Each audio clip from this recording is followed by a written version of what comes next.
നമസ്കാരം സുഹൃത്തുക്കളെ. Welcome to my talk show സുപ്രഭാതമാണ് അമേരിക്കയിൽ. ഞാനത് പറയാവുന്ന വിഷയം എന്ന് പറയുന്നത് അടുത്ത കാലത്തായിട്ട് നമ്മുടെ ക്രിസ്ത്യൻസിനിടയ്ക്ക്, മലയാളി ക്രിസ്ത്യൻസിനിടയ്ക്ക് ഒരു ഒരു പാഷനാണ് മോഡിയെ വിദ്വേഷം, മോഡിയെ തെറി പറയുക, റീൽസ് ഇടുക, മോഡിയെ അപമാനിക്കുക. ഈ അടുത്ത കാലത്ത് ഞാനൊരു ഒരു വീട്ടിൽ ഒരു പരിപാടിക്ക് പോയപ്പോൾ അവിടെ ഒരു മലയാളി അച്ചായനാണ്, തൃശ്ശൂർക്കാരനാണ്. അദ്ദേഹം മോഡിയെ ഉറഞ്ഞു തുള്ളുകയാണ്, മോഡിക്കെതിരെ. അപ്പം ഞാൻ സാധാരണ ഈ ഒരു അറിയാ സദസ്സിലൊക്കെ പോയി രാഷ്ട്രീയം സംസാരിക്കാറില്ല, കാരണം പലർക്കും പല ചോയ്സാണ്. നമ്മുടെ വാക്കുകൾ ആരെയും വേദനിപ്പിക്കാൻ പാടില്ല. അപ്പം അദ്ദേഹം ഇങ്ങനെ ഉറഞ്ഞു തുള്ളും ഞാൻ കേട്ട ശേഷം അദ്ദേഹത്തെ ചോദിച്ചു, എനിക്കൊരു ഒരു ജസ്റ്റ് ഒരു 30 സെക്കൻഡ് തരുമോ, ഒരു കാര്യം ചോദിക്കാനാണ് താങ്കളോട്. അപ്പം ഇത് പറ, എന്താണ് ചോദിക്കാൻ? ഞാൻ പറഞ്ഞു, ശ്രീമാൻ മോഡി താങ്കളുടെ മുമ്പിൽ ഇപ്പോൾ വരികയാണ്. അപ്പൊ താങ്കൾ എന്താണ് ചോദിക്കാൻ പോകുന്നത് അദ്ദേഹത്തിനോട്? എന്താണ് ഈ പറയുന്ന 15 വർഷത്തിൽ ഇന്ത്യയിൽ കൊള്ളാത്ത കാര്യം, അല്ലെങ്കിൽ താങ്കൾ ആഗ്രഹിച്ച് നടക്കാത്ത കാര്യം എന്തുണ്ട്? താങ്കൾ എന്ത് ചോദിക്കും ശ്രീമാൻ മോഡിയോട്? അപ്പൊ അദ്ദേഹം പറയുകയാണ്, ഞാൻ മോഡിയോട് ചോദിക്കും, താങ്കൾ എന്തുകൊണ്ട് മണിപ്പൂരിനെ പറ്റി ഒന്നും മിണ്ടുന്നില്ല എന്ന്, താങ്കൾ എന്തുകൊണ്ട് വാർത്താ സമ്മേളനം നടത്തുന്നില്ല? ഇതൊക്കെയാണ് ഒരു ആവറേജ് ഒരു അമേരിക്കൻ അച്ചായന്റെ ചിന്താഗതി എന്ന് പറയുന്നത്. ഇതാണ് ചിന്താഗതി. അതായത് ഇന്ത്യയിലെ പ്രശ്നം എന്ന് പറയുന്ന മണിപ്പൂർ മാത്രമാണ് എന്നാണ്. അതായത് ഞാൻ വീണ്ടും ഈ രാജീവ് ചന്ദ്രശേഖരനോട് പറയുകയാണ്, നിങ്ങൾ വെറുതെ ഈ കത്തോലിക്കരുടെയും വീടൊന്നും കയറി പോകാൻ നിൽക്കണ്ട. ഇവരൊക്കെ നേരം വെളുത്തിട്ടില്ല ഇവർക്കൊന്നും പല കാര്യങ്ങളിലും.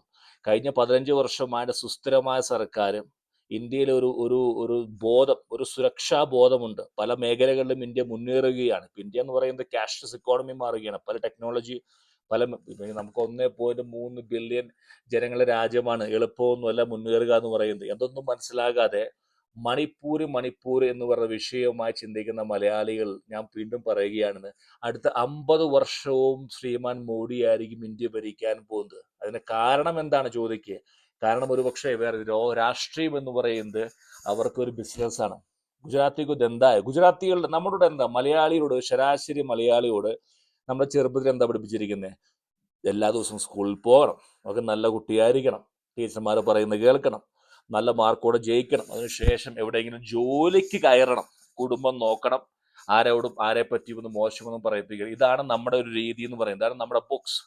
ഗുജറാത്തികളും മാർവാടികളും പാർസികളൊന്നും ഈ പറയുന്ന ബുക്സൂടെ അല്ല, അവർക്കൊന്നും ഈ പറയുന്ന അല്ല അവരുടെ ബുക്സും. അവർക്ക് വേറെ ചിന്താഗതിയാണ്. എത്രയും പെട്ടെന്ന് ബിസിനസ് ചെയ്യുക, പണം ഉണ്ടാക്കുക, പുതിയ മേഖല കണ്ടെത്തുക.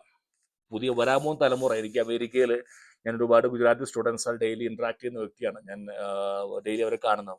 ഇത്രയധികം കൂർമ്മ ബുദ്ധിക്കാരും മിടുക്കന്മാരും ഡൗൺ ടു എർത്തുമായ വിദ്യാർത്ഥികൾ ചിന്തിക്കാൻ സാധിക്കില്ല. സത്യം പറയാലോ, നമ്മളെപ്പോലെയുള്ള വെറുതെ ഷോ ഓഫ് കാണിച്ചുകൊണ്ട് നമ്മൾ ഇപ്പൊ നമ്മൾ അനിൽ അംബാനിനെ, അന്നമല്ല, മുകേഷ് അംബാനി, എന്ത് എന്ത് സിമ്പിളായിട്ട് അദ്ദേഹം ധരിച്ചു പോകുന്നത്. ഇനി ഇന്ത്യ ഭരിക്കാൻ പോകുന്നത് അംബാനികളും പിന്നെ ഗൗതം അംബാനിയും പിന്നെ ആകാശ് അംബാനിയും അവരൊക്കെ ആരെയും. കാരണം എന്ന് പറഞ്ഞാൽ അവർക്ക് ഇതൊന്നും ഒരു വിഷയമല്ല, അവർക്കിത് ബിസിനസ്സാണ്. ഇത് നമ്മുടെ നമ്മുടെ രാഹുൽ ഗാന്ധിക്കും കെ സി ഒന്നും, അതായത് ഗ്രൂപ്പ് ഉണ്ടാക്കാൻ നടക്കുന്ന എന്താണ് നിങ്ങൾക്ക് കെ സി വേണുഗോപാലും രമേശ് ചെന്നിത്തലയും കേരളത്തിന് സംഭാവന നൽകാൻ പോകുന്നത്? രമേശ് ചെന്നിത്തല അദ്ദേഹത്തെ കുടുംബത്തിന് നല്ല സംഭാവന നൽകിയിട്ടുണ്ട്. കെ സി എന്ന് പറയുന്നത്, കെ സി ഗ്രൂപ്പ്, നിങ്ങൾ ഗ്രൂപ്പുകൾ ഉണ്ടാക്കാൻ നടക്കുന്ന ആളുകളുടെ പുറകെ പോകുമ്പോൾ ഇവരുടെ ബിസിനസ്സാക്കി മാറ്റുകയാണ് ഇവരിത്. രാഷ്ട്രീയം എന്ന് പറയുന്നത് ബിസിനസ്സാണ്. അതിന് കൂടെ തന്നെ എല്ലാവരും, അതായത് ചീര നനയും, അതായത് വാഴ നനയുമ്പോൾ ചീര നനയും പറഞ്ഞ പോലെ അവർക്കും ഇതൊരു ബിസിനസ്സായി മാറുകയാണ്. 50 വർഷം നിങ്ങൾ പ്രതീക്ഷിക്കേണ്ട, കാരണം വരാൻ പോകുന്ന ബി ജെ പിയുടെ നെക്സ്റ്റ് ജനറേഷൻ അഗ്രഗണ്യരാണ്. ദേ ആർ ലൈക്ക് 10 മടങ്ങ് ശക്തരാണ്. ഇന്നത്തെ പഴയ ബി ജെ പി ജനറേഷൻ എന്ന് പറയുന്നത് ഒരു പക്ഷേ ട്രഡീഷണൽ രീതിയിലായിരിക്കാം രാഷ്ട്രീയം എന്ന് പറയുന്നത് കളിക്കുന്നത്. കറച്ചാക്കിട്ട് പിടിക്കുക, പിന്നെ ജാതി പൊളിറ്റിക്സ് ഉണ്ടായിരിക്കാം. പക്ഷേ വരാമോ തലമുറ എന്ന് പറയുന്നത് ജാതി പൊളിറ്റിക്സിലൊന്നുമല്ല. ദേ കംപ്ലീറ്റ്ലി ബിസിനസ്, അതായത് ഇൻവെസ്റ്റ്മെന്റ് കൊണ്ടുവരിക. കണ്ടില്ല ഇന്ത്യ US ബന്ധം ഒന്നും, ഇന്ത്യ ഒന്നും പറഞ്ഞല്ലോ. ഇന്ത്യ ട്രംപ് എന്തൊക്കെയോ വിളിച്ചു പറയുന്നു. കാരണം എന്തുകൊണ്ടാണ്? ഗുജറാത്തികൾക്ക് വളരെ വ്യക്തമായിട്ട് അറിയാം, അമേരിക്കൻ ഇൻവെസ്റ്റ്മെന്റ് ഇന്ത്യയിൽ വന്നേ പറ്റൂ. അത് വേറെ. പിന്നെ എവിടേക്കോ ചില ഛത്തീസ്ഗഡിലേക്ക് ഒന്നോ രണ്ടോ പേര് വല്ലോ ഇപ്പൊ ജയ് ശ്രീറാം വിളിച്ചുകൊണ്ട് സിസ്റ്റർമാരെയും പിന്നെ അച്ഛന്മാരൊക്കെ തല്ലാൻ പോയതൊന്നും വലിയ കഥയുള്ള കേസല്ല.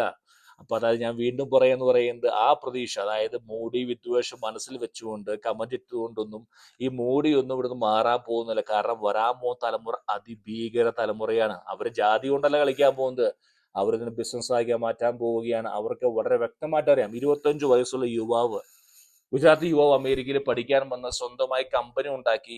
2-ാം വർഷം അമേരിക്കയിൽ വന്ന് 2 വർഷമായിട്ടുള്ള സ്വന്തമായി കമ്പനി ഉണ്ടാക്കി ലക്ഷങ്ങൾ കൊയ്യുകയാണ്. സ്റ്റുഡന്റ് വിസയിലാണ് വന്നിരിക്കുന്നത്. ആലോചിച്ച് നോക്കണം. നമ്മുടെ ഒരു ആവറേജ് മലയാളി എന്ന് പറയുന്നത് സ്റ്റുഡന്റ് വിസയിൽ പോയി എന്തായിരിക്കും അവന്റെ ആവശ്യം എന്ന് പറയുന്നത്? എവിടെയെങ്കിലും ജോലിക്ക് കയറുക, കുറച്ച് പൈസ ഉണ്ടാക്കുക, ഓവർ ടൈം ചെയ്യുക. ഒരു ആവറേജ് ഗുജറാത്തിയുടെ ചിന്താഗതി എന്ന് പറയുന്നത് ബില്യണർ, എത്രയും പെട്ടെന്ന് മില്യണർ ആവുക. അതിനവർക്ക് ഈ ബുക്സ്, പ്ലേ ബൈ ബുക്സ് ഒന്നുമില്ല. അതായത് എന്ത് ശരി എന്ത് തെറ്റൊന്നുമില്ല. Play by books. പണമുള്ളവർക്കേ ഇവിടെ കാര്യമുള്ളൂ. ബി.ജെ.പിയുടെ അക്കൗണ്ട് നിറഞ്ഞിരിക്കുകയാണ്. ഒരു കാരണവശാലും ഈ കേസിക്ക് മാക്സിമം കൂടിക്കഴിഞ്ഞാൽ ഡൽഹി വരെ പോയിരിക്കാം. അപ്പൊ എന്തുകൊണ്ടാണ് നമ്മുടെ ഈ എം.പിമാരെ തിരിച്ചു വരാൻ ആഗ്രഹിക്കുന്നത്? കാരണം എത്ര കണ്ട 15 വർഷം 30 വർഷം പ്രതിപക്ഷത്ത് ഇരിക്കുക എളുപ്പമല്ല. അവിടെ പോയി ഇങ്ങനെ ഇരിക്കുക, ഉറങ്ങുക, ഹിന്ദി എന്നുള്ളത് പറയാൻ അറിഞ്ഞുകൂടാ, വല്ലതൊക്കെ എന്തൊക്കെയോ വിളിച്ചു പറയുന്നത് കേട്ട് തിരിച്ചു വരിക.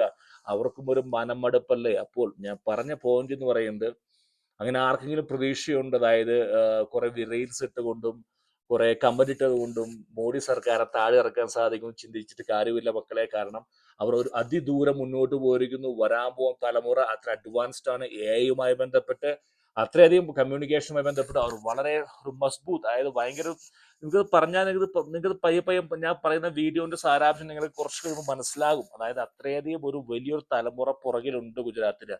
അവരായിരിക്കും 5% മാത്രമുള്ള ഗുജറാത്തികൾ ഇന്ത്യയെ അടുത്ത 50 വർഷമാണ് ഭരിക്കാൻ പോകുന്നത്.